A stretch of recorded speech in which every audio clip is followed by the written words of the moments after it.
TV Urdu की बराह रास्त नशरियात और वॉइस टीवी उर्दू पे 4 बजे की स्पेशल रिपोर्ट में आपको बड़ी खबर से आगाह करते हैं। इलेक्शन कमीशन ऑफ इंडिया ने जम्मू कश्मीर के लिए असेंबली इंतखाबात का ऐलान कर दिया है। 3 फेजेस के अंदर जम्मू कश्मीर में इंतखाबात होंगे। पहला फेज 18 सितंबर को होगा, दूसरा फेज 25 सितंबर और तीसरा 1 अक्टूबर को होगा और 4 अक्टूबर को नताइज सामने लाए जाएंगे, यानी नताइज का दिन 4 अक्टूबर का रखा गया है। इलेक्शन कमीशन ऑफ इंडिया ने आज प्रेस कॉन्फ्रेंस की है और प्रेस कॉन्फ्रेंस में हरियाणा और जम्मू कश्मीर के लिए इंतखाबात का ऐलान कर दिया गया है। पहले फेज के लिए बताया जा रहा है कि इलेक्शन कमीशन ने जिस तरह डिटेल्स दी है, पहले फेज के लिए पुलवामा, अनंतनाग, शोपियान, कुलगाम, रामबन, किश्तवाड़ और डोडा, ये पहले फेज के इंतखाबात जो कि 18 सितंबर को होंगे। उसके बाद सेकंड फेज, दूसरा मरहला जो होगा वो 25 सितंबर को होगा, जिसमें गांदरबल, श्रीनगर, बडगाम, पुंछ, रियासी और राजौरी को रखा गया है। और तीसरा फेज जो कि 1 अक्टूबर को होगा, उसके लिए बांडीपोरा, कुपवारा, बारामूला, उधमपुर, जम्मू, सांबा और कठुआ को रखा गया है। इलेक्शन कमीशन ऑफ इंडिया ने 3 मरहलों के अंदर जम्मू कश्मीर में इंतखाबात कराने की बात कही है। Chief election commissioner of India Rajiv Kumar ने प्रेस कॉन्फ्रेंस की और प्रेस कॉन्फ्रेंस में उन्होंने कहा कि जम्मू कश्मीर के लोगों ने लोकसभा इंतखाबात में बढ़ चढ़ कर हिस्सा लिया और जो पोलिंग परसेंटेज वो काफी ज्यादा बढ़ी। और यहां पर जब वो आए तो उन्होंने यहां स्टेक होल्डर्स के साथ बात की तो सबका यही कहना था कि जम्मू कश्मीर के अंदर जल्द से जल्द असेंबली इंतखाबात होने चाहिए, जिसका आज उन्होंने फैसला भी सुनाया। उन्होंने कहा कि जम्मू कश्मीर के लोगों ने लोकसभा इंतखाबात में बढ़ चढ़कर हिस्सा लिया, जिससे यह साफ जाहिर होता है कि जम्मू कश्मीर के लोग चाहते हैं कि अब जम्मू कश्मीर के अंदर असेंबली इंतखाबात हो और जम्मू कश्मीर के लोग चाहते हैं कि उनको अपनी सरकार मिले। प्रेस कॉन्फ्रेंस में चीफ इलेक्शन कमीशन ने क्या कुछ कहा वो हम आपकी नजर करते हैं, उसके बाद इस पे तजिया जारी रखा जाएगा। सनम एजाज मेरे साथ जुड़ेंगे और भी कई सियासी लीडरान के साथ हम बात करने की कोशिश करेंगे। SC are 7 and SC are 6, ST are 9 and SC constituencies are 7. ये डिलिमिटेशन के बाद रिजर्वेशंस जो प्रोवाइड किए गए उनकी कहानी है। अगर इलेक्टर्स के डाटा के बारे में बात करें तो J&K में टोटल 87.09 लाख इलेक्टर्स होंगे, जिसमें लगभग ऑलमोस्ट इक्वल 44.46 लाख मेल और 42.62 लाख फीमेल वोटर्स होंगे। बड़ी अच्छी स्टोरी ये भी है कि जिस तरीके से यूथ ने पिछली बार भाग लिया इलेक्शंस में, इस बार उसके बाद फर्स्ट टाइम वोटर्स भी होंगे अराउंड 3.71 लाख। और टोटल अगर वोटर्स को देखें तो 20 lakh and above would be the youth, and we want to focus on youth as ambassadors of our elections. Electoral roll बनने की प्रक्रिया चालू है और काफी समय से आयोग ये बात की तैयारी कर रहा था कि जैसे ही मौसम थोड़ा ठीक हो, जैसे ही अमरनाथ जी यात्रा खत्म हो, तो आप देखेंगे कोइंसिडेंस नहीं है, 19 अगस्त को अमरनाथ जी यात्रा खत्म होगी और 20 अगस्त को फाइनल रोल भी पब्लिश हो जाएगा। So it has been a work in progress to synchronize every activity in a way that we do not make any delay in doing elections in J&K, and this is what we announced in J&K in Jammu when we were there in March. ये publication 20 को हो जाएगा। सभी political parties को इसकी copy electoral role की उपलब्ध कराई जाएगी। अगर पोलिंग स्टेशंस के बारे में देखें तो टोटल पोलिंग स्टेशंस J&K में 11,838 होंगे, जिसमें लोकेशंस होंगी जिसमें एक जगह पर 2 या 3 भी बूथ हो सकते हैं। तो टोटल लोकेशंस वुड बी 9,169, जिसमें अर्बन एरिया में अराउंड 2,300 और लोकल रूरल एरिया में अराउंड 9,500 बूथ्स होंगे। So predominantly it's a rural kind of area. Average voters पर PS वुड बी अराउंड 735, और हम जैसे हर बार करते हैं यहां भी वीमेन मैनेज्ड, PWD मैनेज्ड और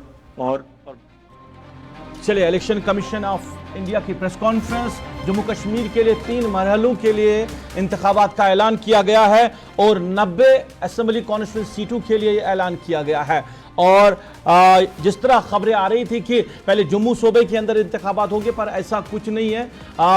मिलजुल कर, यानी कश्मीर के कुछ कॉन्स्टिट्यूंसीज और जम्मू की कुछ कॉन्स्टिट्यूंसीज को मिलाकर ये इंतखाबात जो है वो शुरू किए जाएंगे। पर जम्मू कश्मीर की आवाम के लिए ये बड़ी खबर है। काफ़ी वक्त से यहाँ पे इंतखाबात नहीं हो रहे हैं। गालिबन 10 सालों से जम्मू कश्मीर के अंदर असेंबली इंतखाबात नहीं हो रहे थे और आज फैसला हुआ जिस पर कहीं ना कहीं सारे जम्मू कश्मीर की आवाम की नजरें थी, यहाँ के सियासी लीडरान की नजरें थी कि क्या आज ऐलान होगा, किस तरह का ऐलान होगा। पर इलेक्शन कमीशन के जो जिम्मेदारान हैं उन्होंने प्रेस कॉन्फ्रेंस में पहले ही जम्मू कश्मीर का नाम लेकर यह वाजिया कर दिया कि अब जम्मू कश्मीर के अंदर भी इंतखाबात की बारी आई है। मेरे सीनियर एग्जीक्यूटिव एडिटर सनम एजाज मेरे साथ जुड़े हैं। सनम से हम इस हवाले से बात करना चाहिए। सनम, बहुत बड़ी खबर है जम्मू कश्मीर की आवाम के लिए।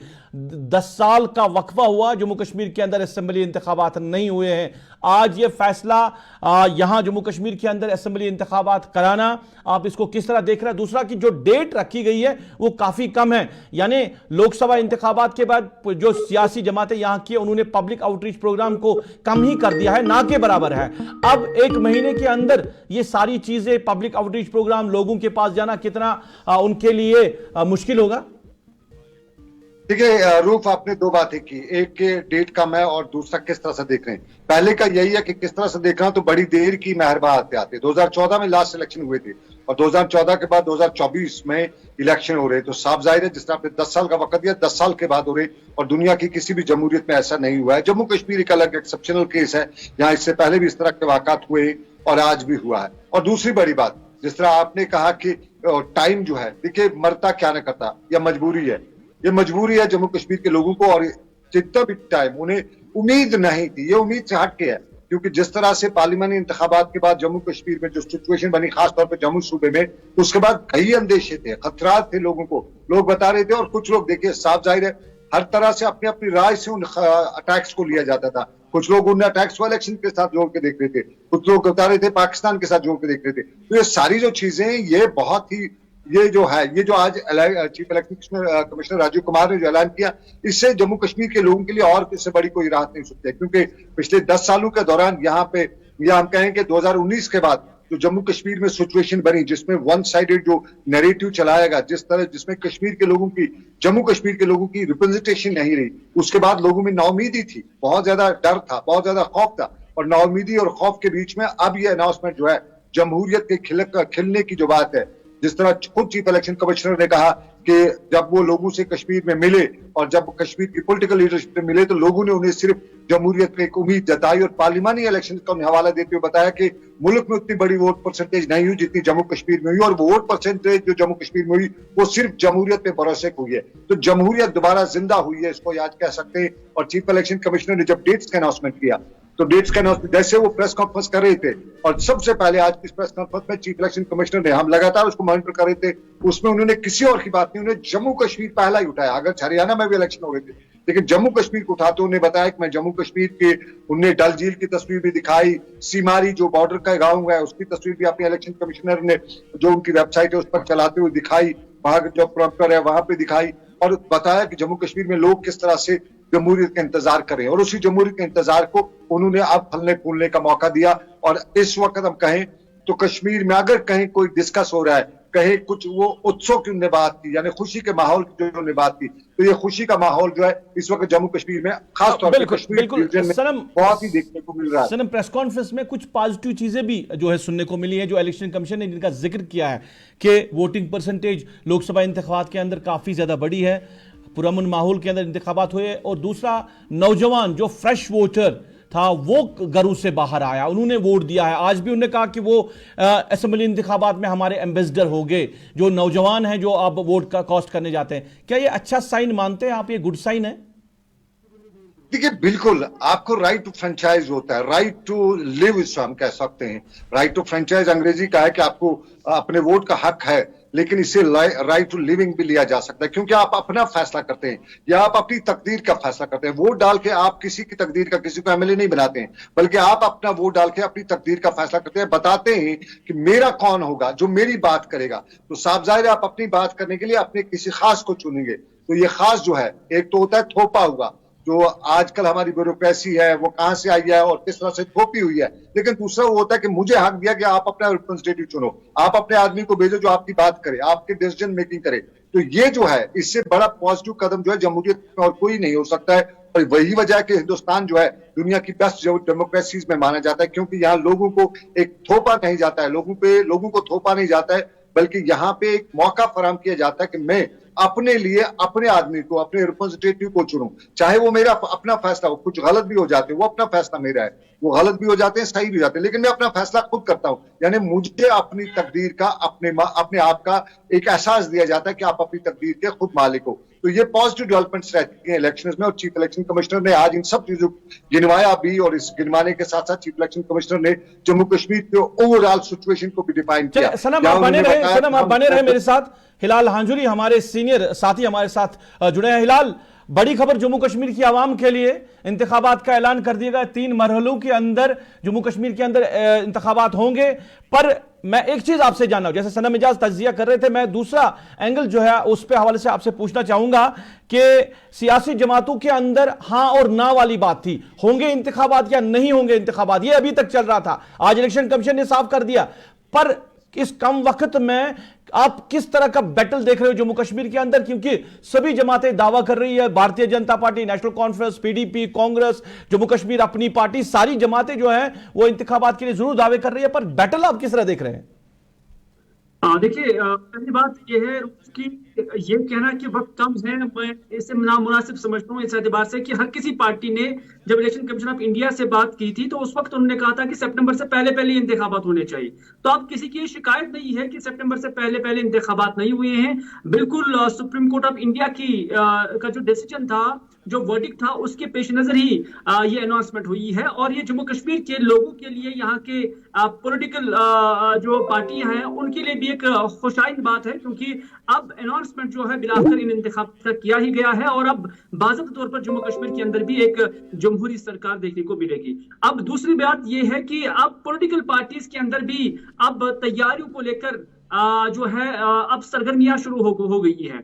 आज ही जब हम बात कर रहे हैं, अभी बराह रास्त इन इंतखाबात को लेकर बात कर रहे हैं, तो तमाम पॉलिटिकल पार्टीज की जो हेड्स हैं या उनके डिप्टी हेड्स हैं, उनकी जानिब से भी अब मीटिंग का जो सिलसिला है वो शुरू किया जा चुका है। और सबसे पहले जो प्रायोरिटी रहेगी वो ये है कि फर्स्ट फेज के लिए और सेकंड फेज के लिए जो आपने सूची अभी जारी करनी है, जो आपने नॉमिनेशंस जारी करने हैं, उस निस्बत से पहल चल रही है। हालांकि नेशनल कॉन्फ्रेंस अपनी जगह पर हिलाल आप बने रहे, क्योंकि सियासी जमातों का रद्दमल भी जो है वो आ रहा है। अब जम्मू कश्मीर अपनी पार्टी के तर्जुमान मुंतजिर महिदीन हमारे साथ बराह रास्त जुड़े हैं। पहले मुंतजिर साहब से कहना चाहूंगा कि वो अपना वीडियो ऑन करें, उनका वीडियो जो है वो बंद रखा हुआ है।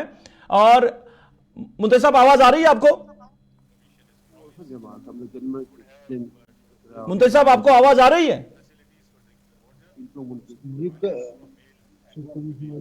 चलिए, जब तक हम राब्ता कायम करेंगे, हिलाल आप कंटिन्यू करें। हिलाल, बिल्कुल, पॉलिटिकल पार्टीज के अंदर अब जो है तैयारी को लेकर अब दौड़ जो है वो लगने लगी है और अब फोन घुमाना एक दूसरे को वो भी शुरू हो चुका है। और इस हवाले से पीडीपी, नेशनल कॉन्फ्रेंस, कांग्रेस और भारतीय जनता पार्टी, ये सब कुछ ही दिनों के अंदर पहले मरहले के लिए जो नॉमिनेशंस हैं या कैंडिडेट्स हैं उनका ऐलान जो है वो किया जाएगा। क्योंकि कुछ हेड्स के साथ मेरी भी बात हुई है, उन्होंने कहा कि फौरन से पेश कर, क्योंकि अब पहला मरहला जो है उसके लिए सिर्फ 1 महीने का वक्त रह चुका है और इस 1 महीने के अंदर ये प्रचार चलाना है और उसके साथ साथ पूरी तरह से डोर टू डोर कैंपेन चलानी है। तो इस निस्बत से वक्त बहुत कम है और बहुत जल्द 2 या 3 दिन के अंदर ये सभी पार्टियां पहले मरहले के लिए जो कैंडिडेट्स हैं उनका ऐलान करेगी। चाहूंगा अभी जो फिरिस्त है ना, जो कैंडिडेट्स की फिरिस्त है, गालिबन पीडीपी ने कुछ कैंडिडेट्स के नाम जाहिर किए हैं, बाकी सभी जमातें जो हैं उन्होंने अभी अपने कैंडिडेट्स का ऐलान भी नहीं किया है। यानी सभी जमातों में कभी कंफ्यूजन था, क्योंकि आज भी उमर अब्दुल्ला ने दिल्ली के अंदर बात की है मीडिया के साथ, उन्होंने यही कहा कि अभी कुछ कह नहीं सकते हैं, उम्मीद नहीं है कि जम्मू कश्मीर में ये इंतखाबात करेंगे। पिछले काफी सालों से हम सुनते आ रहे हैं। यानी जो क्यास और कंफ्यूजन था सियासी जमातों के अंदर, उसका ये नतीजा है कि अभी कैंडिडेट्स का ऐलान भी नहीं कर सके सियासी जमातें। एक्चुअली रूफ हर किसी पार्टी के लिए जो कैंडिडेट्स का लिस्ट है वो बिल्कुल तैयार है, नंबर 1। नंबर 2 ये है कि एक कंफ्यूजन था, एक इबहम था पॉलिटिकल पार्टीज के अंदर, लेकिन रिसेंटली जो जून के अंदर ही इलेक्शन कमीशन की जानिब से एक प्रेस कॉन्फ्रेंस दी गई थी जिसमें वाज़ेह ये इशारे दिए गए कि जम्मू कश्मीर के अंदर बहुत जल्द इंतखाबात किए जाएंगे। तो उसमें इलेक्शन कमीशन की जानिब से जो इशारे मिल रहे थे उसके बाद पार्टियों के अंदर भी अब हौसला बढ़ने लगा था और उस डेफिसिट को कम करने में उस प्रेस कॉन्फ्रेंस ने मदद की थी। लेकिन अब जो है सब कुछ आया है, अब कोई इबहम नहीं है, कोई कंफ्यूजन नहीं है। और सबसे बड़ी बात जो इलेक्शन कमीशन ऑफ इंडिया को एक क्रेडिट जाता है वो ये है कि जो रिसेंटली हेल्ड पार्लियामेंट्री इलेक्शंस थे उसमें किसी भी पार्टी को कोई शिकायत नहीं रही है। हाँ, अगर इंतखाबात के दौरान कोई छोटी मोटी सी कोई शिकायत रही भी तो इस बार chief election commissioner of India की जानिब से इस बात को वाज़ेह किया गया है कि उन शिकायत को भी इस बार जगह नहीं मिलेगी। हिलाल, आखिर में मैं एक जानना चाहूंगा, क्योंकि election commission of India press conference के दौरान भी नौजवानों की सराहना किया जाए, नया वोटर है उनकी सराहना की कि वो लोकसभा इंतखाबात में घरों से बाहर आए, उन्होंने अपना वोट कास्ट किया। तो यही उम्मीद उन्होंने जताई कि असेंबली इंतखाबात में भी जो नौजवान है, जो फ्रेश वोटर है, बढ़ चढ़ कर हिस्सा लेगा, क्योंकि उन्होंने कहा कि ये हमारे एम्बेसडर होंगे इन इंतखाबात में। हिलाल बने रहे, आप बने रहे हिलाल। मुंतजिर मोहिद्दीन जो है वो जम्मू कश्मीर अपनी पार्टी के तर्जुमान मेरे साथ जुड़े हैं। मुंतजिर साहब, आपका बहुत बहुत शुक्रिया वक्त देने के लिए। आखिरकार फैसला आ ही गया है, अब जम्मू कश्मीर के अंदर इंतखाबात कराने का फैसला लिया गया है। जम्मू कश्मीर अपनी पार्टी इस फैसले को किस तरह देख रहे हैं और आपकी तैयारियां क्या कुछ है? जम्मू कश्मीर अपनी पार्टी पिछले 4.5 बरसों से ये मुतालबा करती आई है कि यहाँ के अवाम को, जम्मू कश्मीर के अवाम को अपने नुमाइंदे चुनने का मौका दिया जाए, ताकि यहाँ के जो लोग हैं वो अपने लोगों के पास जाकर अपने मसाइल हल कराने के लिए कोशिशें करें और उसमें कामयाबी भी हासिल करें। क्योंकि अभी तक जो एलजी एडमिनिस्ट्रेशन है, यहाँ हमने बार बार कहा कि ब्यूरोक्रेसी में जितने भी आला अहदों पर ऑफिसरान तैनात हैं वो भी बाहर के स्टेट्स के हैं, एलजी साहब भी बाहर के ही हैं। तो यहाँ के लोगों के जो जज्बात है, जो मसाइब है, जो मुश्किलात है, उनको समझना उनके लिए कोई आसान बात नहीं है। वही नतीजा निकला कि यहाँ के लोग परेशान हैं, यहाँ के लोग अपने नुमाइंदों की गैर मौजूदगी में मुख्तलिफ मसाइब का मुकाबला करते आए हैं। अल्हम्दुलिल्लाह, वो कहते हैं देर आए दुरुस्त आए। अगर बहुत वक्त लगाया इन्होंने, 6 साल हमारे इसमें खर्च हुए, लेकिन अब जो ऐलान किया है तो जम्मू कश्मीर अपनी पार्टी इस आज के इलेक्शन कमीशन ने जो ऐलान किया है उसका खैर मकदम करती है। बहुत अच्छी बात है कि तमाम सियासी पार्टियों का ये मुतालबा था, अगर हम सिरे से ही मुतालबा करते आए थे, लेकिन आज मुश्तरका तौर तमाम सियासी पार्टियां ये चाहती हैं कि यहाँ इलेक्शंस हो। अब जो बाज़ाब्ता नोटिफिकेशन जारी किया गया है तो हम बिल्कुल इलेक्शन कमीशन ऑफ इंडिया का शुक्रिया अदा करते हैं और साथ ही ये उम्मीद करते हैं कि जिस तरह पार्लियामानी इंतखाबात में उन्होंने बहुत बहुत शुक्रिया वक्त देने के लिए। सियासी जमातों के लीडरान रद्दअमल दे रहे हैं, मुख्तलिफ जो सियासी लीडरान हैं वो हमारे साथ जो है बराह रास्त जुड़े हैं और अपना जो रद्दअमल है वो दे रहे हैं। इस इंतखाबात के फैसले के हवाले से इलेक्शन कमीशन ऑफ इंडिया ने जिस तरह फैसला लिया है इंतखाबात को लेकर, उस फैसले को लेकर अब सियासी जमातों की तरफ से रद्दअमल आना शुरू हो गया है।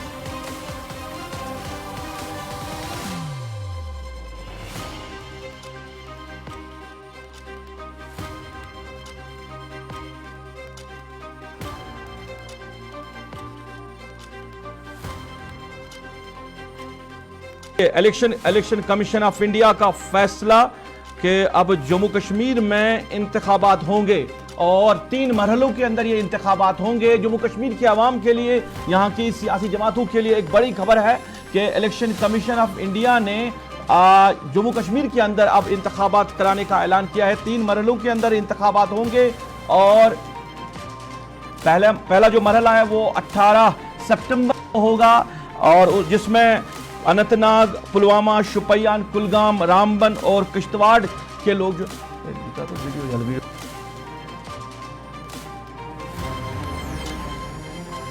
चलिए, तो दूसरा मरहला जो है वो 25 सितंबर को होगा और फिर तीसरा मरहला 1 अक्टूबर को होगा, जब जम्मू कश्मीर के अंदर 3 फेज के अंदर इंतखाबात होंगे और नताइज का जो फैसला किया गया है वो 4 अक्टूबर, यानी 2 दिन ही बीच में रखे गए हैं और 2 दिन के बाद ही नताइज का ऐलान भी कर दिया जाएगा और 4 अक्टूबर के बाद जम्मू कश्मीर के लोगों को अपनी सरकार यहां पे मिलेगी, अब ये वाज़िया हो चुका है।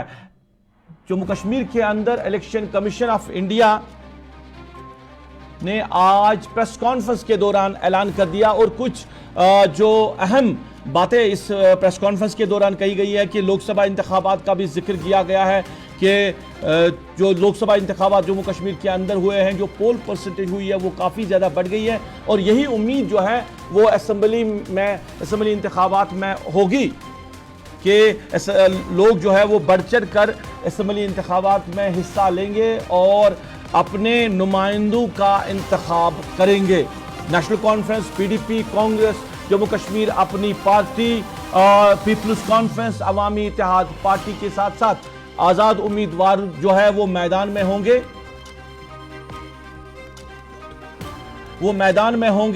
और वो अपने नुमाइंदे जो है सियासी जमातों के लिए, जो सियासी जमातें हैं वो अपने नुमाइंदे मैदान में उतारे। हालांकि अभी भी किसी सियासी जमात ने अपने कैंडिडेट्स का ऐलान नहीं किया है। पीडीपी ने 14 कैंडिडेट्स जो है उनकी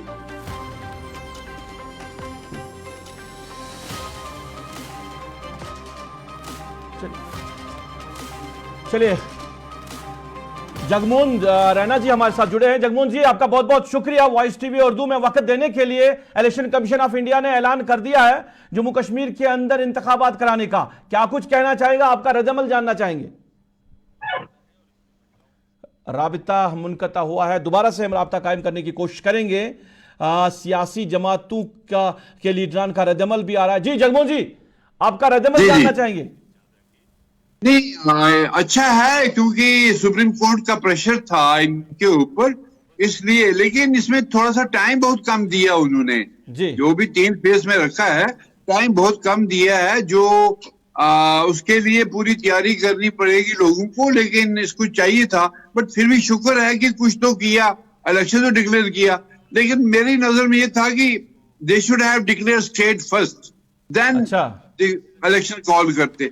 लेकिन अब मजबूरी है, कोई बोलने वाला नहीं है। जो हमारी रीजनल पार्टीज हैं सब खामोश हैं, कोई बात करने वाला नहीं है। हमारी स्टेट तो छिन गई, स्टेटहुड देते फिर इलेक्शन करते, would have been much better. But still we are ready, we are prepared और हम लोग इलेक्शन लड़ेंगे, जरूर लड़ेंगे। और जो हम सिखों ने भी अपना एक पब्लिक मेजॉरिटी से शेयर मांगा है, तो बट टाइम बहुत कम मिल रहा है, लेकिन फिर भी हम जाएंगे। अच्छा, जो आपने प्रेस कॉन्फ्रेंस के दौरान अपना शेयर मांगा था, आपने कहा था कि सियासी जमातें जो है ये मेजॉरिटी जो कम्युनिटी है उनसे कहा था कि वो अपना शेयर दे दे, तो क्या किसी पार्टी के साथ कोई बात हुई है इस हवाले से? नहीं, बिल्कुल। हमने तो सफाई से एक बात कही है, हम किसी पार्टी के साथ अलायंस नहीं करने जा रहे हैं। बाकी ये पार्टियों की मर्जी है कि जहां से कैंडिडेट होंगे, अगर वो लोग वहां इलेक्शन अपने कैंडिडेट्स फील्ड नहीं करेंगे, it will be honor to us, but we are not going to share with anybody। मैं तो सबको नेगेट कर चुका हूँ। इन लोगों ने कभी भी कश्मीर के हक की बातें नहीं की हैं। ये सिर्फ कुर्सी के पीछे होते हैं। ये लोग, चेयर मिलती है और ये मस्त हो जाते हैं।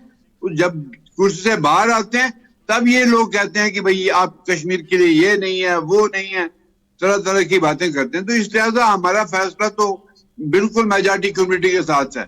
सिख लोग माइनॉरिटी के तौर पर लड़ेंगे with the support of majority community, that's all। मतलब और हम दुनिया को दिखाना चाहते हैं कि आप अपने कैंडिडेट्स खड़े करने जा रहे हैं, उस फैसले पे आप अभी भी बरकरार हैं? आज ही मीटिंग की हमारी, हमने अभी हर कॉन्स्टिट्यूंसी में जहां हम लोगों ने कॉन्टेस्ट करवाना है, हमने वहां 2-2, 3-3 कैंडिडेट जो हैं उनके नाम ले लिए हैं। लेकिन अब आगे की तैयारी है, उसके बाद अनाउंस करेंगे हम लोग। चलिए, बहुत बहुत शुक्रिया जगमोहन रैना, जो कि सिख कोऑर्डिनेशन कमेटी के सरबराह है। उन्होंने कहा कि उम्मीद ये थी कि रियासत का दर्जा पहले दिया जाता, उसके बाद इंतखाबात कराते, पर इन्होंने पहले इंतखाबात कराए। उन्होंने कहा कि वक्त भी कम दिया है, पर अब चलिए देर आए दुरुस्त आए, क्योंकि जम्मू कश्मीर के लोगों को इंतखाबात की ज़रूरत भी थी, अपनी सरकार की ज़रूरत भी थी। तो अब उन्होंने ये फैसला लिया है। अब इस फैसले का हम लब्बैक करते हैं, हम इस फैसले को मानते हैं और अपना जो उन्होंने कहा कि इंतखाबात लड़ने का उन्होंने फैसला लिया है। कुछ कैंडिडेट्स जो उन्होंने कहा कि सिख कैंडिडेट्स मैदान में आएंगे, उस पर वो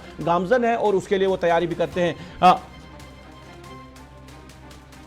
चलिए, पीपल्स डेमोक्रेटिक पार्टी के तर्जुमान रफीक अहमद राहतर हमारे साथ जुड़े हैं। राहत साहब, इलेक्शन कमीशन ने आखिरकार फैसला सुना ही दिया है। 3 मरहलों के अंदर इंतखाबात होंगे जम्मू कश्मीर में और पहला मरहला जो है वो 18 सितंबर को होगा, 4 तारीख को नताइज भी होंगे। आपका रद्दमल जानना चाहेंगे इस फैसले को लेकर। अच्छी बात है बिलाकर इलेक्शन कमीशन को इलेक्शंस का ऐलान करना पड़ा, लेकिन आपको ये भी जहन में रखना चाहिए कि ये ऐलान ऑनरेबल सुप्रीम कोर्ट की रूलिंग के तहत हो रही है। अगर रूलिंग नहीं होती तो मुझे कोई श्योर नहीं है कि इलेक्शन कमीशन यहाँ पर कोई इलेक्शन करने के मूड में थे या वो यहाँ पर इलेक्शन करते। नंबर 1। नंबर 2, इतना शॉर्ट शेड्यूल में सिर्फ अगर मुझे लगता है खाना पूरी करने के गर्ज से इन्होंने ये किया है। शॉर्ट ड्यूरेशन में 1 महीने में तकरीबन सारे इलेक्शन, जब 3 फेजेस करने थे 3 की जगह 4 करते, 5 करते या महीने 2 महीने अगर आगे भी ले जाते, मुझे नहीं लगता कि उसमें कोई कबात थी। लेकिन इतने शॉर्ट शेड्यूल में, शॉर्ट टाइम में आप यहाँ पर इलेक्शन करने जा रहे हैं, वो भी 10 साल के बाद आपको इलेक्शन करने हैं, तो ये भी मेरे ख्याल में ठीक नहीं हुआ। तीसरी बात, जो बड़ी अहम बात मैं आपसे कहना चाहूंगा, वो ये कि आज ही आपने देखा होगा 198 ऑफिसर्स का तबादला किया गया। अब ये एक्सपेक्टेड था कि इलेक्शन कमीशन प्रेस कॉन्फ्रेंस करने जा रहा है। ये सबों को पता था कि ऑलमोस्ट कि जब इलेक्शन कमीशन J&K पर प्रेस कॉन्फ्रेंस करेगा तो डेट्स भी नोटिफाई हो जाए, लेकिन रातों रात होलसेल ये ट्रांसफर करके क्या मैसेज देना चाहती है एलजी एडमिनिस्ट्रेशन? या तो अपने जो उनके चाहते अफसर थे, मंजूरी नजर अफसर थे, या तो उनको तैनात किया गया इंपॉर्टेंट पोजीशंस पर, या तो उनको उनकी नीयत ठीक नहीं है, या उनको मैनिपुलेट करना होगा इलेक्शन। तो इस तरह के जब आप ये काम करते हैं इलेक्शन के दौरान, तो जाहिर सी बात है लोग इसको शक की निगाह से देखेंगे, अपना कंसर्न एक्सप्रेस करेंगे। तो वही कंसर्न मैं भी एक्सप्रेस कर रहा हूं। मेरे ख्याल में इलेक्शन कमीशन को इसका नोटिस लेकर ये सारी जो भी ये ट्रांसफर हुए उनको काला दम करना चाहिए। अच्छा, मैं एक चीज जानना चाहूंगा रफीक साहब आपसे कि तैयारियां कितनी हैं पीपल्स डेमोक्रेटिक पार्टी की? जो कैंडिडेट्स का नाम भी अभी जाहिर नहीं किया गया है, कुछ 14 के करीब तो आपकी पार्टी ने नाम जाहिर किए हैं, और दूसरा लोकसभा इंतखाबात के नताइज, राब्ता मुनक़ता हुआ है, दोबारा से हम राब्ता कायम करने की कोशिश करेंगे। किसी तंजीम ने अभी यहाँ पर ऐलान किया है। रफीक साहब, तैयारियां कितनी हैं आपकी पार्टी की? लोकसभा के नताइज आपके सामने हैं, लोकसभा के नताइज आपके सामने हैं, और जो पब्लिक आउटरीच प्रोग्राम करना चाहिए था आपकी जमात को, वो उन नताइज के बाद तो वो कम ही हो गए ना के बराबर हुआ। तो अब तैयारियां कितनी हैं? मैं गुजारिश कर रहा था ना, देखिए पहली बात ये कि मैं गुजारिश कर रहा था कि शॉर्ट टाइम है, ज्यादा टाइम नहीं दिया है इलेक्शन कमीशन ने। मेरे ख्याल में ये इलेक्शन प्रोसेस के साथ इंसाफ नहीं है। जहां तक आपके सवाल का ताल्लुक है, तो मैं आपको बताना चाहूंगा,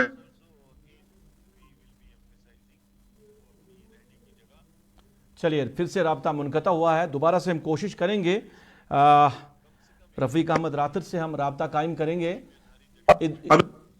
हेलो जी बताएं। हाँ, तो सियासी तंजीमों का यह होता है कि वो हर वक्त इलेक्शन के लिए तैयार रहते हैं। पीपल्स डेमोक्रेटिक पार्टी भी इलेक्शन के लिए तैयार है। आपको पता है शायद ही किसी तंजीम ने अभी मैंडेट का ऐलान किया। हमने भी 14 सीटों पर कैंडिडेट्स का ऐलान किया। मेरे ख्याल में 1-2 दिन में सारी लिस्ट सामने आएगी, 1 या 2 दिन के अंदर ही सारे मैंडेट्स हो जाएंगे और हम सारी सीटों पर इंशाल्लाह इलेक्शन लड़ेंगे। चलिए, बहुत बहुत शुक्रिया रफीक साहब वक्त देने के लिए। पीपल्स डेमोक्रेटिक पार्टी के तर्जुमान रफीक रातर बात कर रहे थे। उन्होंने खैर मकदम किया इंतखाबात का, पर उन्होंने साथ ही कहा कि कम वक्त दिया गया है, शॉर्ट नोटिस में उन्होंने ये इलेक्शन करवाया, 1-2 महीना और वक्त देना चाहिए था। और उन्होंने ये भी कहा कि ट्रांसफर करना, यहाँ के जो ऑफिसरान हैं उनकी ट्रांसफर करना एक बड़ा कंसर्न है, इस पे जरूर बात होनी चाहिए। नेशनल कॉन्फ्रेंस के नायब सदर उमर अब्दुल्ला ने आज इलेक्शन कमीशन के फैसले के हवाले से अपना रद्दमल दिया है। क्या कुछ कहा, हम आपकी नजर करते हैं।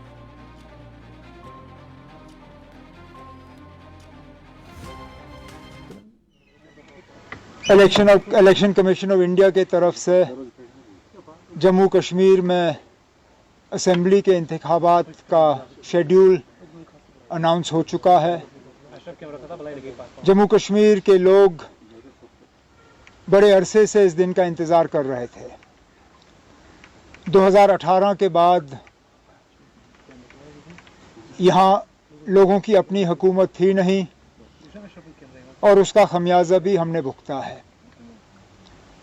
आज चलिए देर आए दुरुस्त आए, इलेक्शन कमीशन के तरफ से 3 फेजेस में इंतखाबात के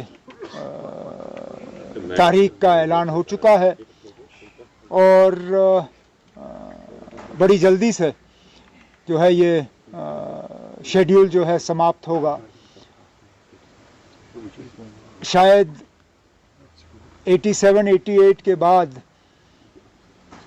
ये पहली मर्तबा है कि इतने कम अरसे के अंदर और इतने कम फेजेस में इलेक्शन जो हैं जम्मू कश्मीर में कराए जा रहे हैं। जाहिर सी बात है कि पॉलिटिकल पार्टीज़ के लिए ये एक नया तजुर्बा होगा, लेकिन मैं नेशनल कॉन्फ्रेंस की तरफ से इतना ही कह सकता हूँ कि हम पहले से ही इस दिन की तैयारी में लगे हुए थे और बिल्कुल फौरी तौर हम अपना इलेक्शन का सिलसिला जो है वो शुरू कर लेंगे। मैं फौरी तौर इलेक्शन कमीशन से गुजारिश करना चाहता हूं, हम उन्हें एक चिट्ठी भी भेज रहे हैं आज कि लगातार पिछले 24 घंटे में जो बेशुमार यहाँ ट्रांसफ़रें हुई, इलेक्शन कमीशन को उनका फौरी तौर जायज़ा लेना चाहिए। इतने सारे अफसर अचानक ट्रांसफ़र किए जाना, हमें तो शक है कि ये हुकूमत, दिल्ली की जो हुकूमत की पार्टी है बीजेपी, उन्हीं का लगाया हुआ लेफ्टिनेंट गवर्नर है यहाँ पे। बीजेपी को मदद और बीजेपी को फ़ायदा और उनके जो सहयोगी बी टीम, सी टीम, डी टीम है यहाँ पे, उनको मदद पहुँचाने के लिए ये ट्रांसफ़रें कराई गई हैं। इलेक्शन कमीशन ऑफ इंडिया की तरफ से फौरी तौर इन ट्रांसफ़रों पे जो है एक उनको इनका नोटिस लेके उन्हें एग्ज़ामिन करना चाहिए और जो ट्रांसफ़र्स उनके गाइडलाइन से बाहर हैं उनको रोक दिया जाना चाहिए। जहाँ तक मेरे अपने इलेक्शन लड़ने का सवाल है, हालांकि मैं अभी भी अपनी जगह ये मानता हूँ कि मैं इलेक्शन लड़ना नहीं चाहता हूँ। हकीकत ये है कि तंजीम के अंदर से और बहुत मेरे ऊपर दबाव बना हुआ है। अब मैं अपने तंजीम के साथियों के साथ बैठ के बात करूंगा और आने वाले 1-2 दिनों में किसी न किसी नतीजे पे आ ही जाऊंगा।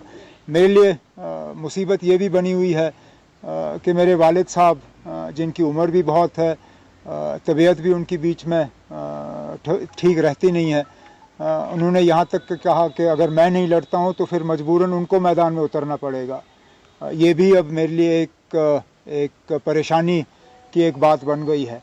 अब साथियों से मशवरा करके, फारूक साहब से बात करके आने वाले दिनों में किसी न किसी नतीजे पे आ ही जाऊँगा। अब जहाँ तक मेरे अपने इलेक्शन लड़ने का सवाल है, हालांकि मैं अभी भी अपनी जगह ये चलिए, नेशनल कॉन्फ्रेंस के नायब सदर उमर अब्दुल्ला बात कर रहे थे। उन्होंने फैसले का खैर मकदम किया है इलेक्शन कमीशन के फैसले का। उन्होंने कहा काफ़ी वक्त से हम इंतज़ार में थे कि जम्मू कश्मीर के अंदर इंतखाबात हो। अब फैसला तो किया है, देर आए दुरुस्त आए, पर कुछ बातों का उन्होंने यहाँ पे खदशात का भी इज़हार किया। उन्होंने कहा कि जो अफसरान के तबादले रातों रात किए जा रहे हैं, उन तबादलों को लेकर उनको खदशात है। उन्होंने कहा कि बीजेपी जो कि मरकज़ में जिनकी सरकार है, वो यहाँ पे इस वजह से ये तबादले अफसरों के कर रहे हैं ताकि वो कुछ पार्टियों को फ़ायदा देना चाहते हैं। उन्होंने कहा कि ए बी सी टीम को फ़ायदा देने के लिए सारी कार्रवाई की जा रही है। और इसके साथ साथ उन्होंने ये भी कहा, क्योंकि आपको याद होगा उमर अब्दुल्ला ने ये कहा था कि वो यूटी के अंदर इंतखाबात नहीं लड़ेंगे, पर आज उमर अब्दुल्ला ने कहा, उन्होंने थोड़ी बहुत हामी भर ली है कि शायद उनको इंतखाबात में आना पड़ेगा क्योंकि उनके वालिद साहब की सेहत ठीक नहीं है। अगर उमर अब्दुल्ला इंतखाबात नहीं लड़ेंगे तो फिर फारूक अब्दुल्ला को मैदान में आना पड़ेगा। इस वजह से उन्होंने कहा कि शायद उनको अब इंतखाबात में आना पड़ेगा। यानी उमर अब्दुल्ला ने अब थोड़ी सी हामी भर ली है कि वो शायद इंतखाबात के अंदर हिस्सा लेंगे। पीपल्स कॉन्फ्रेंस के नायब सदर अब्दुल गनी वकील हमारे साथ बराह रास्त जुड़े हैं, इनसे हम बात करना चाहेंगे। वकील साहब, आपका बहुत बहुत शुक्रिया वक्त देने के लिए। इलेक्शन कमीशन ऑफ इंडिया का फैसला, जम्मू कश्मीर के अंदर इंतखाबात कराने का फैसला लिया गया है 3 मरहलों के अंदर, 18, 25 और 10 अक्टूबर को। पहले आपकी राय जानना चाहेंगे, आप इस फैसले को किस तरह मानते हैं? वकील साहब, आपको आवाज आ रही है? वकील साहब, आवाज आ रही है आपको? फिर से हम राब्ता कायम करने की कोशिश करेंगे अब्दुल गनी वकील के साथ, जो कि पीपल्स कॉन्फ्रेंस के नायब सदर हैं। उनसे भी रद्दमल जानना चाहेंगे, क्योंकि सियासी जमातों के लीडरान अपना रद्दमल दे रहे हैं। उमर अब्दुल्ला की हम बात कर रहे थे। उमर अब्दुल्ला ने कहा था कि वो इंतखाबात यूटी के अंदर नहीं लड़ेंगे, पर अब ऐसा लग रहा है कि माहौल बनाया जा रहा है पार्टी के अंदर कि उमर अब्दुल्ला को भी अब इंतखाबात में शिरकत करनी चाहिए। पीडीपी सदर महबूबा मुफ्ती ने भी इस तरह की बात कही थी। अब हालांकि उमर अब्दुल्ला ने हामी तो गालिबन बर ली है कि वो इंतखाबात का हिस्सा बन सकते हैं, इंतखाबात लड़ सकते हैं, क्योंकि डॉक्टर फारूक अब्दुल्ला की सेहत ठीक नहीं है। अगर उमर अब्दुल्ला इंतखाबात में नहीं आएंगे तो फिर डॉक्टर फारूक अब्दुल्ला को इंतखाबात में आना जरूरी है। इस वजह से उमर अब्दुल्ला इंतखाबात का हिस्सा बन सकते हैं। वकील साहब, आपका बहुत बहुत शुक्रिया। आवाज आ रही है? हाँ जी जी, शुक्रिया। आप इस फैसले को किस तरह मानते हैं? इलेक्शन कमीशन ऑफ इंडिया ने ऐलान कर दिया 3 मरहलों के अंदर जम्मू कश्मीर में इंतखाबात होंगे। We welcome the decision. हम इलेक्शन कमीशन का जो फैसला है इसको दिल के गहराइयों से वेलकम करते हैं। देर आए दुरुस्त आए। क्या आज इलेक्शन कमीशन तैयार हो गया जम्मू कश्मीर में इलेक्शन के लिए, और जम्मू कश्मीर के लोग ईगरली बेताबी से उस दिन का इंतजार कर रहे हैं जब वो अपनी हुकूमत बनाएंगे, अपनी चॉइस की हुकूमत बनाएंगे। इससे और मुझे लगता है बढ़िया कोई फैसला नहीं होगा। जो उम्मीद नहीं थी, लेकिन आज ये उम्मीद जो पूरी हुई कि election commission, government of India Jammu Kashmir में इंतखाबात, असेंबली इंतखाबात करा रहे हैं। वकील साहब, ये भी जानना चाहेंगे कि लोकसभा इंतखाबात में आपके पार्टी के सदर ने नॉर्थ कश्मीर से इलेक्शन लड़ा था, हार उनको हुई है। उसके बाद जो अवाम के साथ अवामी राबता मुहिम जो आपकी थी, उसमें कमी देखने को मिल रही है, वो ना के बराबर है। तो अब इस शॉर्ट नोटिस में आपको क्या लग रहा है, आपकी पार्टी कितना गियर अप कर सकती है? क्योंकि आप मीटिंगों का सिलसिला बंद है, लीडरान कई लोगों के पास जा नहीं रहे, तो कितना मुश्किल है इस 1 महीने 1.5 महीने के अंदर आपको फिर से दोबारा से रिवाइवल करना अपनी पार्टी का और लोगों के पास जाना और उनसे वोट की मांग करना? इलेक्शन के बाद प्रेसिडेंट साहब तो उन्होंने कोई फंक्शन नहीं की है, लेकिन हम सारे जो भी एस्पिरेंट्स हैं, जो हमारे इलेक्शन लड़ने वाले लीडर्स हैं, वो अपने अपने कॉन्स्टिट्यूंसी में मुतहरिक है। मतलब मैं कल तकरीबन 20 दिन का टूर करके अपने कॉन्स्टिट्यूंसी के करके आ गया। बल्कि कभी कभी आपके चैनल ने भी मेरे उन मीटिंग्स को, मेरे कन्वेंशंस को हाईलाइट किया। तो इसी तरीके से हंदवाड़ा, कुपवाड़ा, जहां भी हमारे जो लड़ने वाले नॉर्थ में है, वो तो जुड़े हुए हैं लोगों के साथ। ऐसी कोई बात नहीं है। ये सही है, प्रेसिडेंट साहब कहीं बाहर थे, मुल्क से बाहर थे, इसलिए वो ज्यादा अभी खुद उनकी मूवमेंट नहीं रही। लेकिन हम लोग हमेशा जुड़े हुए लोगों के साथ मीटिंग करते रहते हैं, इलेक्शन के लिए तैयार हैं। बल्कि हम बार बार मुताबिक कर रहे थे कि जितना जल्दी हो सके इलेक्शन कमीशन को, गवर्नमेंट ऑफ इंडिया को इलेक्शन जो है इंतखाब कराने चाहिए। और अभी लोगों में उत्साह है, अभी पार्लियामेंट का अभी जोश है, ऑर्गेनाइजेशन ऑलरेडी मुतहरिक है। लेकिन अब जो पार्लियामेंट और असेंबली इलेक्शन डिफरेंट होते हैं, और मुझे लगता है जो असेंबली इलेक्शन है वो बिल्कुल डिफरेंट होंगे एज पार्लियामेंट इलेक्शन के मुकाबले में। मुझे उम्मीद है और हमारी पार्टी का बहुत अच्छा इसमें परफॉर्मेंस होगी और बेहतरीन परफॉर्मेंस होगी। वकील साहब, मैं एक चीज जानना चाहूंगा, पिछले 2 दिनों से जम्मू कश्मीर के अंदर जो अफसरान के तबादले हो रहे हैं, ट्रांसफर्स हो रही है, और आज भी गालिबन कई अफसरान के जो तबादले हुए लिस्ट सामने आई, इसको लेकर उमर अब्दुल्ला ने आज श्रीनगर के अंदर बात की मीडिया के साथ। उन्होंने कहा कि उन्होंने खदशात का इजहार किया है उन तबादलों को लेकर। उन्होंने कहा कि जो दिल्ली के अंदर मुकीम सरकार है, मरकज के अंदर जो सरकार है बीजेपी की, वो ये जानबूझकर कर रही है यहाँ पे अफसरों के तबादले, और जो उनके यहाँ पे साथी है, उन्होंने जिक्र किया ABC टीम का, कि उनको फायदा देने के लिए इस तरह के जो इकदाम उठाए जा रहे हैं। उन्होंने कहा कि ये इलेक्शन कमीशन को इसका नोटिस लेना चाहिए। देखिए, उमर अब्दुल्ला जो है वो जो मुझे लगता है उसकी बौखलाहट आई है, वो कभी A टीम B टीम कह रहे हैं, उसको उसकी पार्टी को किस टीम के नजर से देखेंगे? जब वो बीजेपी हुकूमत में वजीर ममलिकत, वजीर खारिजा थे, उस वक्त किस टीम से उसको पकारेंगे? बदकिस्मती है जब हालांकि हमारी पार्टी या किसी में नहीं है, किसी पार्टी के साथ किसी हुकूमत में नहीं है, लेकिन बदकिस्मती है जब भी फारूक नेशनल कॉन्फ्रेंस लीडरशिप हो, जब भी उनको किसी पार्टी से पॉलिटिकल थ्रेट नजर आ रही है, तो वो उनको टीम B टीम के नाम से पुकारते हैं। और जहां तक अफसरों का ताल्लुक है, वो जम्मू कश्मीर के अफसर हैं, और जब तक इलेक्शन नोटिफिकेशन, ये तो रूल्स अंडर कॉन्स्टिट्यूशन है, तो नोटिफिकेशन निकलेगी तब तक गवर्नमेंट ऐसे इकदाम कर सकते हैं। We should not doubt the credibility of our officers, चाहे ए हो बी हो, अफसर तो यही है, तो फिर कौन से अफसर हुकूमत के जायजे लायल है। तो अब लिहाजा अगर अभी तक आई तो अंडर रूल्स जब तक नोटिफिकेशन निकले, लेकिन मुझे लग रहा है अब जब से इलेक्शन कमीशन ने अब ऐलान किया अब रुकना चाहिए।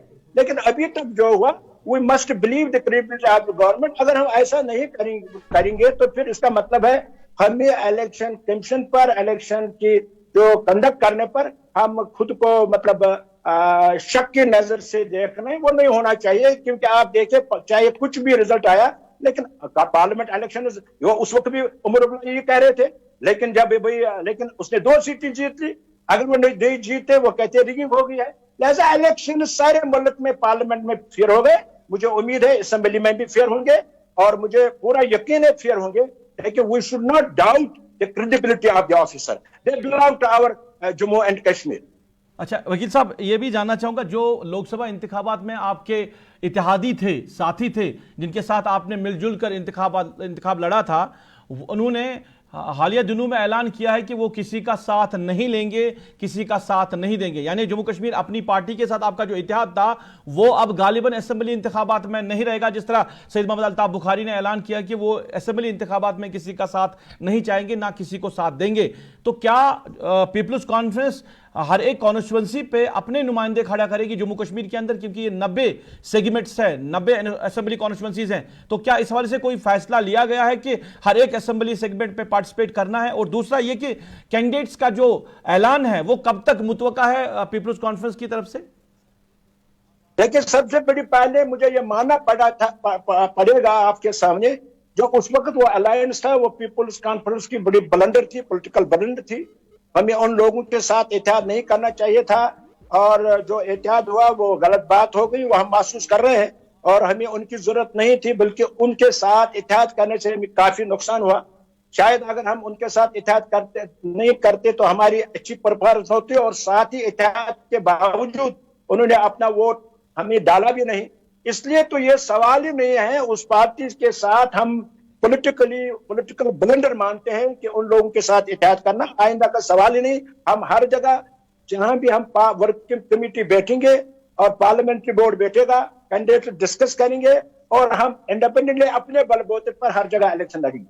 चलिए, बहुत बहुत शुक्रिया अब्दुल गनी वकील साहब वक्त देने के लिए। पीपल्स कॉन्फ्रेंस के नायब सदर अब्दुल गनी वकील बात कर रहे थे। उन्होंने कहा कि उमर अब्दुल्ला ने जो कुछ कहा है ये सही बात नहीं है। ABC टीम का फैसला तो वो खुद करे कि वो सरकार में रहे हैं, बीजेपी के साथ हम तो सरकार में भी नहीं रहे। दूसरा, उन्होंने कहा कि जो इत्तेहाद की बात सैयद मोहम्मद अल्ताफ बुखारी ने की कि आगे इत्तेहाद नहीं रहेगा। उन्होंने कहा कि पीपल्स कॉन्फ्रेंस की सबसे बड़ी गलती रही, सबसे बड़ी भूल ये हुई कि उन्होंने लोकसभा इंतखाबात में इत्तेहाद किया था अपनी पार्टी के साथ, जिसकी वजह से उनको खमियाजा उठाना पड़ा, और सजाद लोन जो है बारामूला कॉन्स्टिट्यूंसी जीत न सके। उन्होंने कहा कि हम भी जो वर्किंग ग्रुप है वो बैठेगा और वो फैसला लेगा अब आइंदा हिकमत अमली का कि कहां पे अपने नुमाइंदे खड़े करने हैं, और इस हवाले से अनकरीब भी अब फैसला सुनाया जाएगा।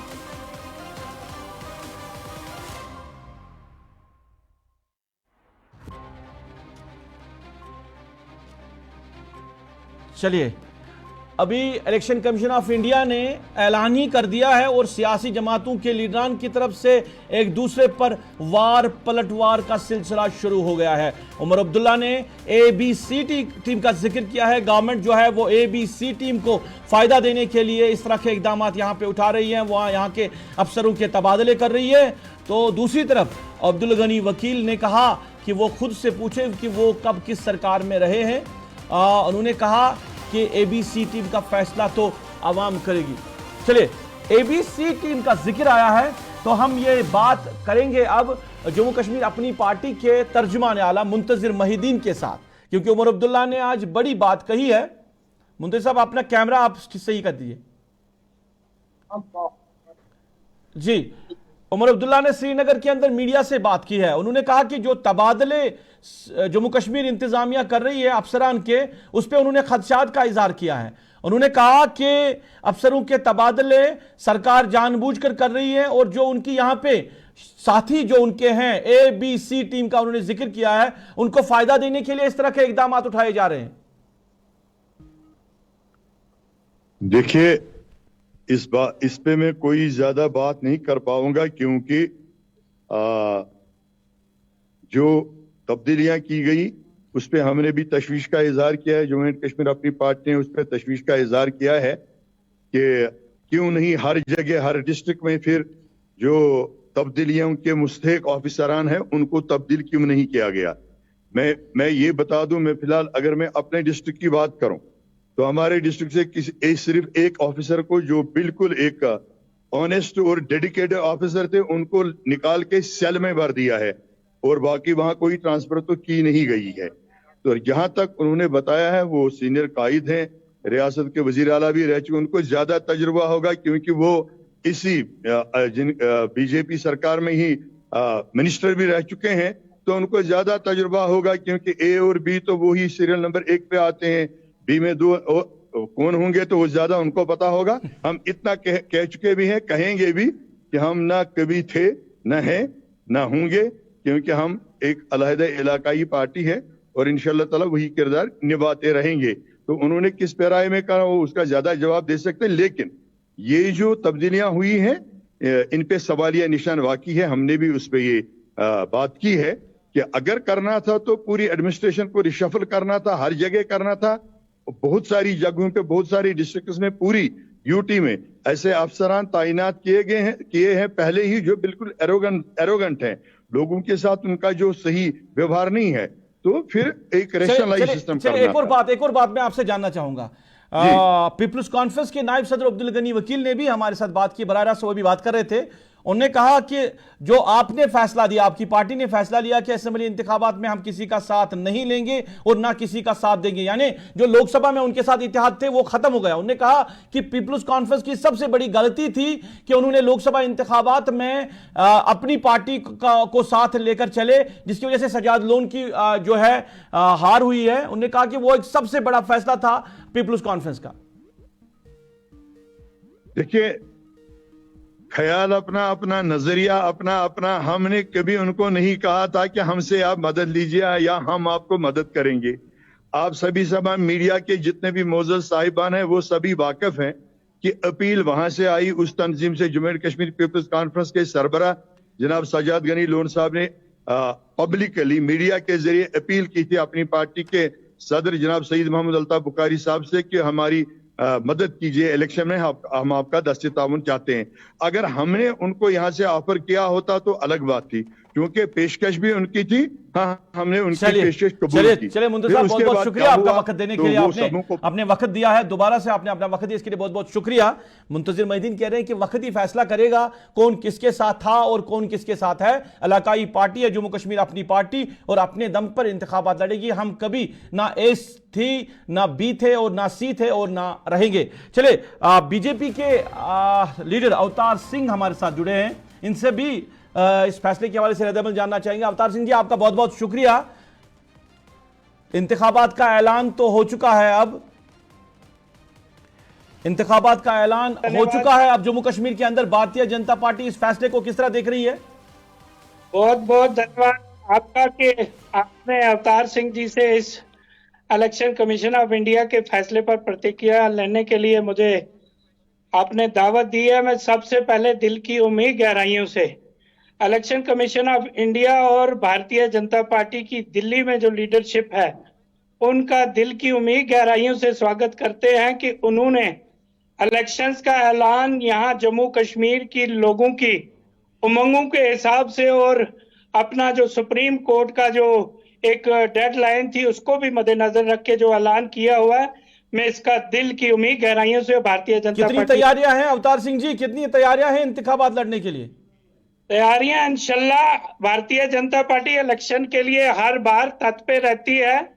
भारतीय जनता पार्टी एक कैडर बेस्ड पार्टी है और आने वाला समय ये बताएगा कि जम्मू कश्मीर के लोग इस बारी अमन और डेवलपमेंट के लिए वोट देंगे। तो कैंडिडेट्स का ऐलान कब तक मुतवक्का है? कैंडिडेट्स का ऐलान कैंडिडेट्स का ऐलान ऑब्वियस, जम्मू कश्मीर का अभी जो पहला फेज इलेक्शन का होना है तो उसकी नोटिफिकेशन अभी 20 तारीख को आ रही है, और मैं आपको बताना चाहूंगा कि इलेक्शन की लास्ट डेट ऑफ सबमिशन तक भारतीय जनता पार्टी अपने कैंडिडेट्स के ऊपर। चलिए, बहुत बहुत शुक्रिया अवतार सिंह जी, वक्त देने के लिए। भारतीय जनता पार्टी के अवतार सिंह ने फैसले का खैर मकदम किया। अवतार सिंह जी कह रहे थे, उन्होंने खैर मकदम किया है फैसले का और कहा कि भारतीय जनता पार्टी तैयार है जम्मू कश्मीर के अंदर असेंबली इंतखाबात लड़ने के लिए। और उन्होंने कहा कि उन्हें उम्मीद है, भारतीय जनता पार्टी को उम्मीद है कि आवाम इस बार अमन के लिए वोट देगी। जो जम्मू कश्मीर के अंदर अमन कायम हुआ है उसके लिए लोग वोट देंगे और भारतीय जनता पार्टी के नुमाइंदों को कामयाब करेंगे। सियासी जमातों की तरफ से लीडरान का रद्दमल आ रहा है और कई न एक दूसरे पर वार पलटवार का सिलसिला भी चल रहा है, क्योंकि ABCD का जिक्र भी आया है, कौन किसके साथ था, कौन किसके साथ है, इस तरह की बातें भी जो है वो सामने आई है। तो अब इंतखाबात के लिए जो ऐलान हुआ है, अब ये जो शुरुआत होने जा रही है ये काफ़ी मज़ेदार होगी, क्योंकि सियासी जमातों के लीडरान जो है वो एक दूसरे के ऊपर वार पलटवार कर रहे हैं, एक दूसरे पे हद पे तनकीद कर रहे हैं, तामीर व तरक्की को लेकर, बाकी मामलात को लेकर एक दूसरे को जो है जिम्मेदार ठहरा रहे हैं। और हालांकि उमर अब्दुल्ला ने आज ही शुरुआत कर दी है श्रीनगर के अंदर। उन्होंने कहा कि जो हुकूमत ने फैसला लिया है तबादलों का, उसके लिए वो जो उनके करीबी यहाँ पे हैं, भारतीय जनता पार्टी के जो करीबी साथी हैं, उनको साथ देना, उनके साथ देने के लिए इस तरह का फैसला ले रहे हैं।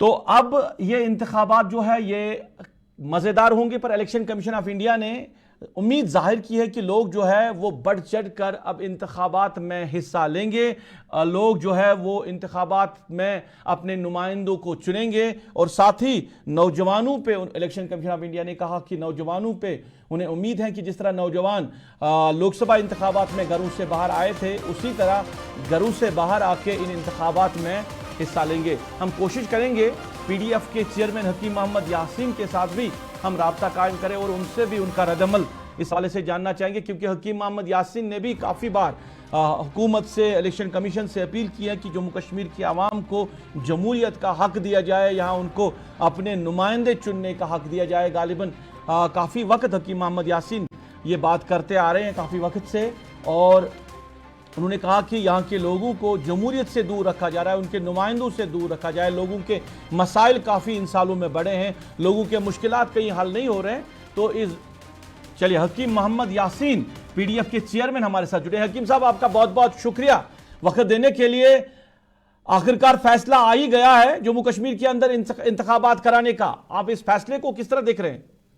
बहुत मुबारक की बात है जम्मू कश्मीर के लोगों के लिए कि 10 साल के बाद और 5 साल के बाद अब हमारे इलेक्शन कमीशन ने, जिन्होंने हस्बे वादा पिछले हफ्ते वादा किया था, हम उनका भी शुक्रिया अदा करते हैं कि उन्होंने अपना वादा आज पूरा कर दिया। और ये जम्मू कश्मीर के लोगों के लिए, जमहूरियत के लिए बहुत बड़ी अच्छी खबर है, क्योंकि आपको मालूम है किन किन मुश्किलात में लोग आज तक वो सफर करते आए और कोई सुनने वाला नहीं था। और अब बहुत मौका आया लोगों को कि वो आज चीज का फायदा उठाकर अपने मुंतखब जो उनके नुमाइंदे चुनने हैं, सोच समझ कर अपने वोट का सही इस्तेमाल करे और सही नुमाइंदों को सामने लाए। और जो परखाए हुए, जो पहले लोगों को, जिन लोगों को उन्होंने देखा है और तमाम हालात को मद्देनजर रखते हुए, और एक नादिर मौका मिला जम्मू कश्मीर के लोगों को इस वक्त, इसका भरपूर फायदा उठाकर अच्छे कैंडिडेटों का इंतखाब करना जरूरी है, ताकि जो बड़ी दिलेरी से, बहादुरी से और अनाब शनाब के बगैर, खोखले वादों के बगैर असली हकायत को सामने रखकर जम्मू कश्मीर के लोगों की नुमाइंदगी करे। क्योंकि 2019 के बाद जम्मू कश्मीर के हालात सियासी तौर पूरे तब्दील हुए हैं। हमें बहुत चीजों का, जम्मू कश्मीर के लोगों का ख्याल रखना है, यहाँ के आइडेंटिटी का, यहाँ के बेरोजगारी का, यहाँ के नौजवानों का और उन लोगों का जो बिला ये इस जेलों में उनको कैदबंद रखा गया है, उनकी भी कोई सुनवाई नहीं। हकीम साहब ये जानना चाहूंगा आपसे कि पीपल जो पीडीएफ की तंजीम है, अभी तक बड़गाम के अंदर ही आप एक कॉन्स्टिट्यूंसी में इंतखाब लड़ रहे, पर आज खबरें आ रही है इस इंतखाबात में शायद कई और कॉन्स्टिट्यूंसीज पर जो है उम्मीदवार खड़े करने का फैसला लिया गया है। अल्लाह के फजल करम से इंशाअल्लाह हम कुछ और जगहों पर भी हमने फैसला लिया है इलेक्शन लड़ने का, और फार्म भरने के बाद आप देखेंगे कि कितने जगह होंगे, कहाँ कहाँ हम भरेंगे, और उस वक्त हम अभी मशावरत में हैं। तो और मगर ये सही बात है, हम और भी जगहों पर फार्म भरने जा रहे हैं। चलिए, बहुत बहुत शुक्रिया हकीम साहब वक्त देने के लिए। पीडीएफ के चेयरमैन हकीम मोहम्मद यासीन बात कर रहे थे। खान साहब से बाहर भी अब पीडीएफ अपने नुमाइंदे खड़े करने जा रही है कई और कॉन्स्टिट्यूंसीज के अंदर, और इसके साथ साथ उन्होंने भी इलेक्शन कमीशन ऑफ इंडिया का खरमकदम किया इस फैसले का कि अब जम्मू कश्मीर के लोगों को अपनी हुकूमत मिलेगी, जो काफ़ी वक्त से अपने नुमाइंदों से, अपनी हुकूमत से महरूम थे। नाज़रीन, इसके साथ ही आज के स्पेशल रिपोर्ट में बस इतना ही। आप वॉइस टीवी उर्दू के साथ जुड़े रहे। वॉइस टीवी उर्दू पे खबरों का सिलसिला जारी रहेगा। फिलहाल के लिए अपने मेज़बान को दीजिए इजाज़त। अल्लाह निगहबान।